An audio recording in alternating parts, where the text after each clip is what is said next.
Hey there, I'm Brittany Schroeder, and business and marketing are my jam. I'm here to walk you step by step through this crazy thing we call business. I'm a small town girl, chocolate eating, Diet Coke drinking mom, marketing guru, automation Jedi, and all around good time. This is your weekly dose of all things business and life, sprinkled with some fun. This is the Redefined Business Podcast.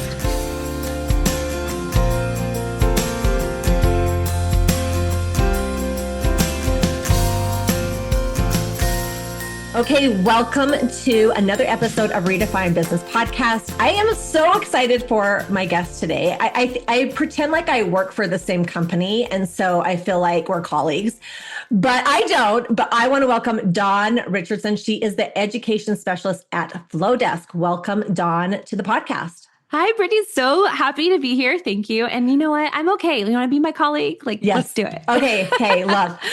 Yeah, if you have been around for a while, you know that I love Flodesk, and I'm constantly screaming from the rooftops. If you need an email marketing, go to Flodesk. It is beautiful. It is user friendly. I cannot say enough about this program. It is so amazing. And so I was so excited that Dawn agreed to come on my podcast, and we're going to talk all things Flodesk today. But Dawn, before we get in, tell a little bit about you and what you do for Flodesk. Sure. So at Flodesk, I'm the product education manager, and I sit on the product team where I help the product team with decisions about new features that are coming, how businesses are going to use them. And also I help communicate those features to our members, learn how to use them, build tutorials, work with the help center and support team and helping doing that. So I do a lot of things. I wear a lot of hats. I talk on a lot of podcasts and have opportunities to speak in a lot of communities all about email marketing. And I love it. For me, I have a software engineering background. I went to school for that. I worked at Apple. I worked as a software engineer.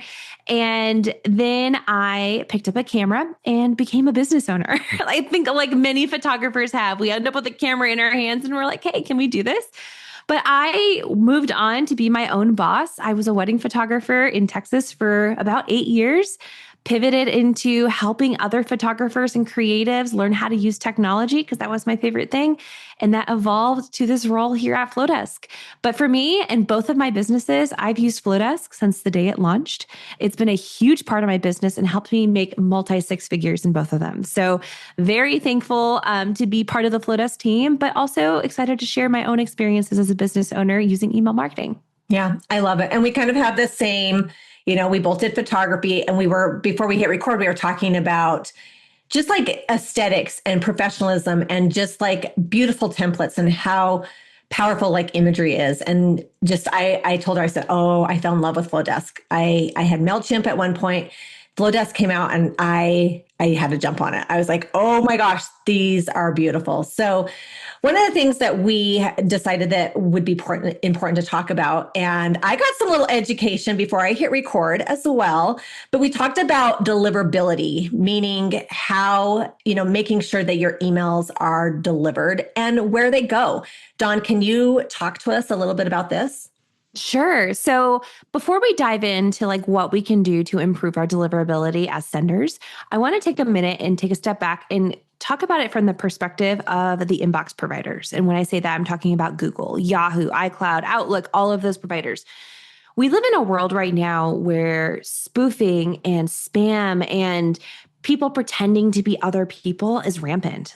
I know myself, I've gotten 3 emails just this weekend, or it's somebody pretending to be PayPal and saying I had this transaction. This is what we're dealing with right now.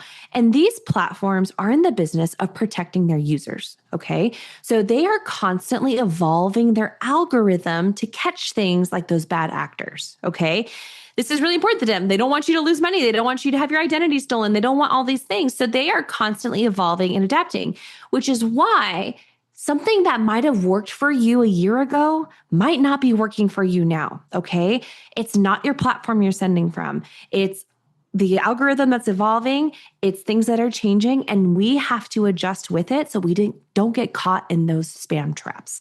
So that's the first thing I want to give some context here, just what these providers are thinking about, okay?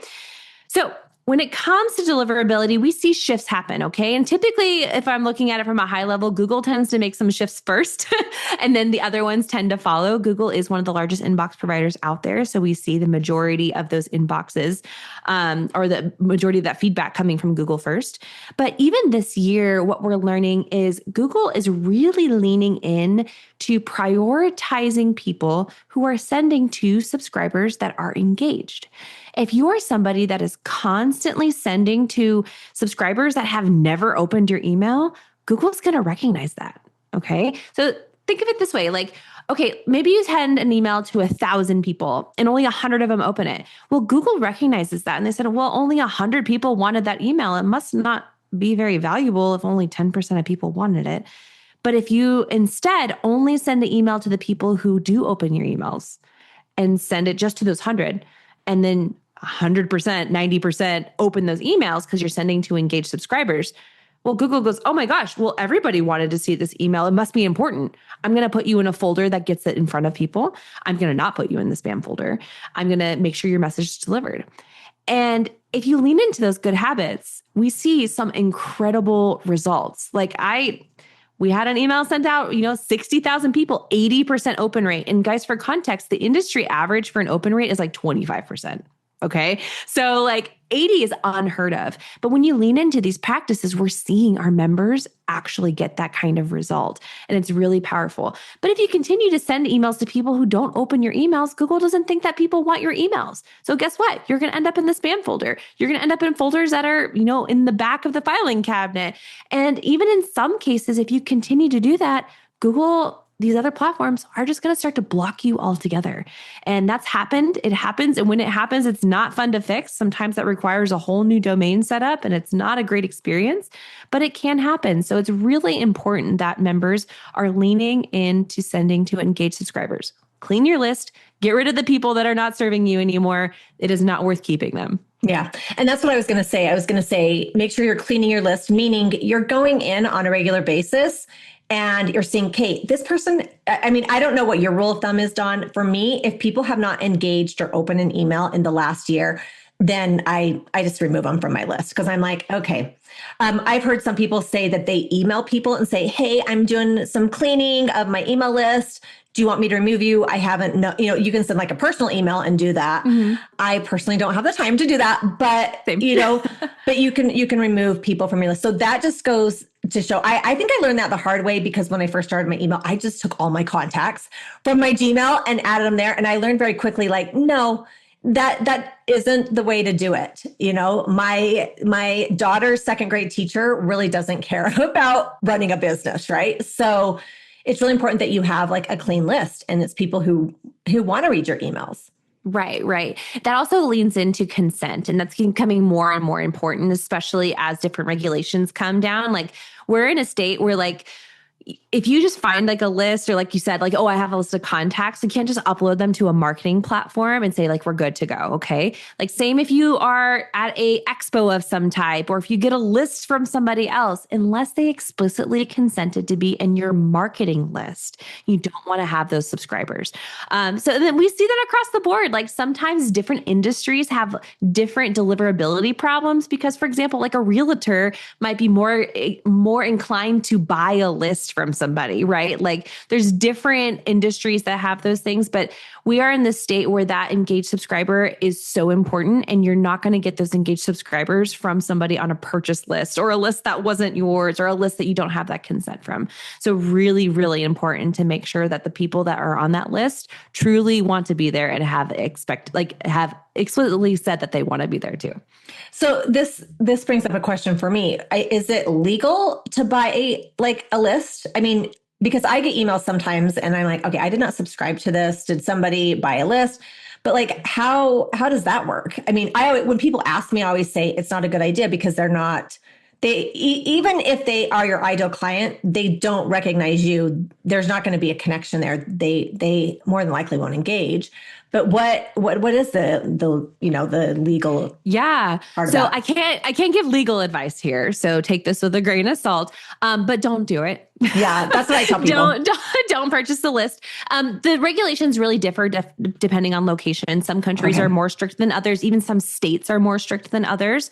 But the general consensus is unless somebody explicitly gave consent to be there, you do not want to be emailing them from a marketing platform. Yeah, yeah. And I think it's just a good rule of thumb back to like engaging your audience. Like you don't want them, they're not going to engage. It's going to hurt your deliverability because they're not really interested in it. So, Yeah. And if you're sending to people that don't want your email, that could prevent the people from that actually do want your email from seeing it. good Because, point. Yeah. if you're sending it to the people that don't want it, Google again says like, oh, like, why nobody wants this email. So I'm not going to show it to anybody. Right. So the people that do want that email are also being penalized in that process. That's why leaning into that. And you mentioned like re-engagement. Is that something that we talk about is re-engagement campaigns? You can do a re-engagement campaign if you want. I wouldn't recommend doing it though, unless you're in a really healthy place, because sending to unengaged subscribers can be damaging to your sender reputation. At Flodesk, when we want to re-engage an audience, we do it in small batches and we watch it. Okay. So we send it to a small batch. We wait a couple days to see how it does. If it meets our requirements, our threshold for what we consider to be decent, we move on to the next batch. But we're ready to pull the plug at any point, because if it drops below that 25% or whatever, it's just damaging at that point. So we stop. Yeah, that's a really good So you point. do it strategically, just don't blast it and like hope for the best. You want to be really intentional with how you're doing it. Awesome. Well, give us some tips too, because something that I got educated on is I had said to Dawn, my emails, I've noticed sometimes my emails are going to promotions.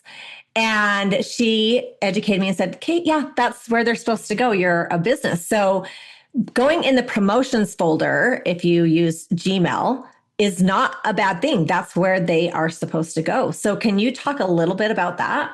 Yeah. So this is always a little bit of a sore conversation for a lot of people, because we get people like, I don't want to be in the promotions folder. Well, yeah, but you're a business. You're promoting your business, right? Like you are a promotion, like you are the definition of a promotion. So that's always a little bit of a hard pill to swallow, because we want to show up in the inbox. We want to be front and center for our clients, our potential audience, our subscribers.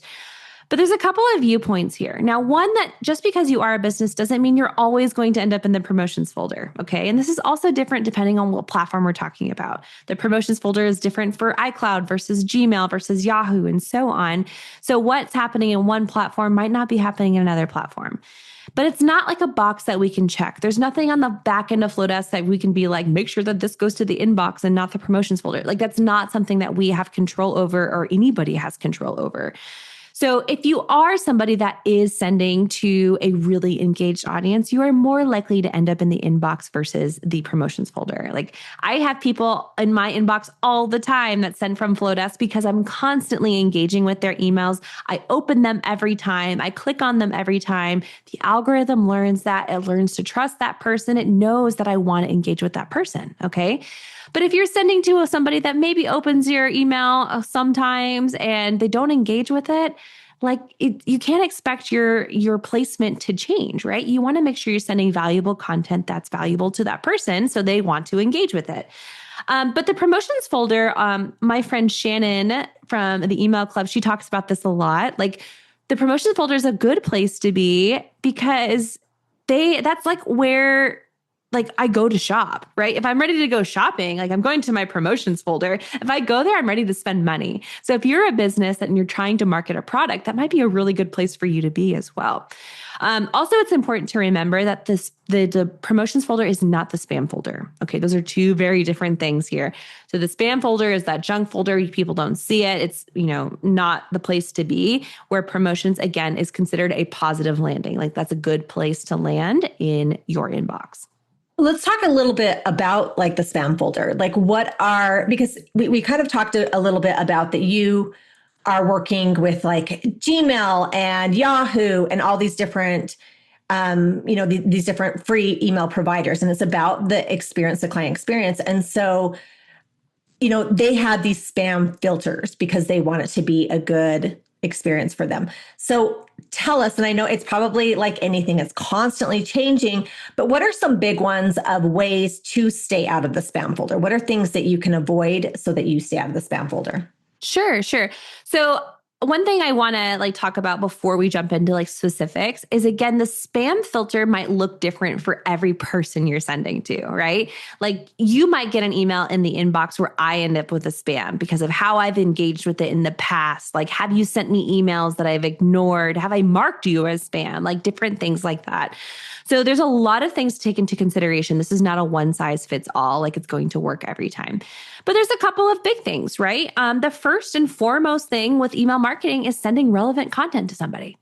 And, like if you're, for example, like on my list, I segment my audience based off of who they are, what they've purchased, what they've clicked on, what they're interested in. Are they local to me? Are they not local to me? Like I have all of those different segments built into my Flodesk account so I can send the right message to the right person at the right time. That is the biggest way to be successful at email marketing, is leaning into getting that targeted message to the right person. If I'm going to send an email about my upcoming speaking engagement at a photography conference, I don't want to send that to non-photographers, right? I don't want to tell a web designer about this photography conference. I'm going, that's not relevant to them. They don't need to know about a photography conference. That's not interesting to them. But if I target instead the photographers, that's going to help me get the right message to them. They're going to engage with it. It's going to tell the email platforms that like, this is valuable content. I'm sending it to the right person.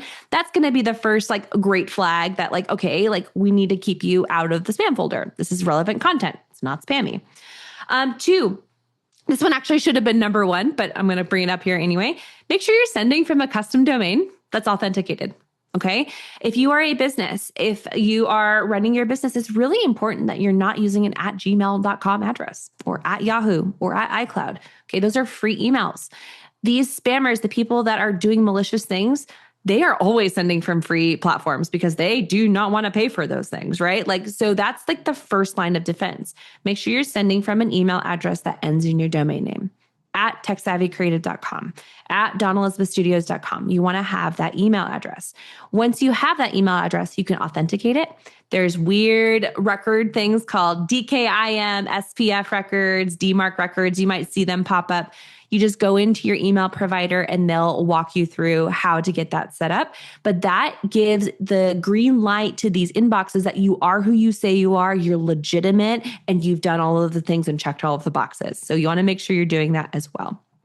Now, in terms of content, it's really going down to like sending that relevant content to the relevant audience. Like that's our biggest thing. And that's what we're seeing across the board in the millions of emails sent from our platform.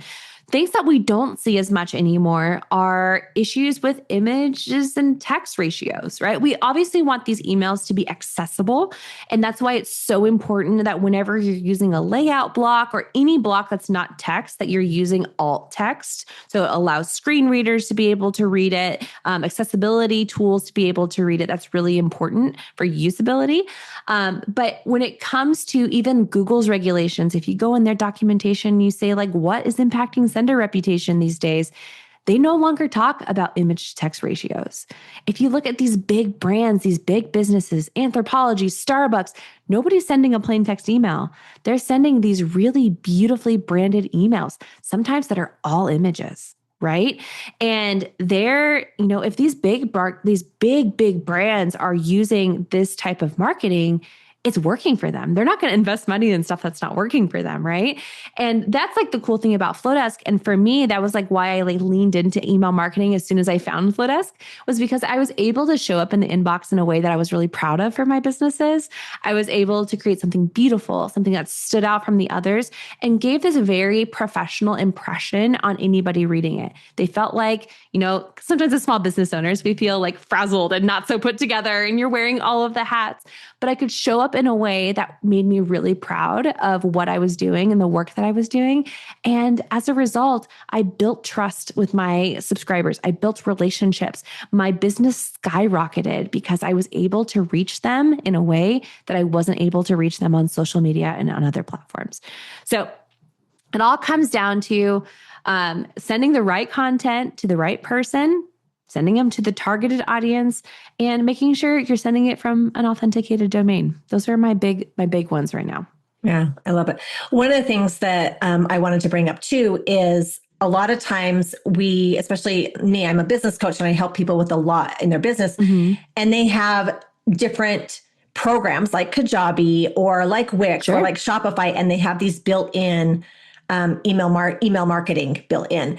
And I often push people towards going with Flodesk because just kind of what you mentioned is Flodesk and these email, software programs, that's what they do full time is they are studying, they're researching all of the filters and, just the different email providers so that they can stay on top of the trends, because even the text to image thing, Flodesk has these beautiful templates. They have a lot of beautiful templates that have a lot of imagery. And so they know they wouldn't be putting that stuff out if they didn't think that it wouldn't work. And so again, I think it's really hard to find any all-in-one program. And that's why I oftentimes push people okay, you have this program that has a built-in email marketing, but is your deliverability going to be as good? Is it going to be, are you going to have as much success? And a lot of times you have more success using something like Flodesk because they're on top of the trends. So yeah, absolutely. I like to think of it as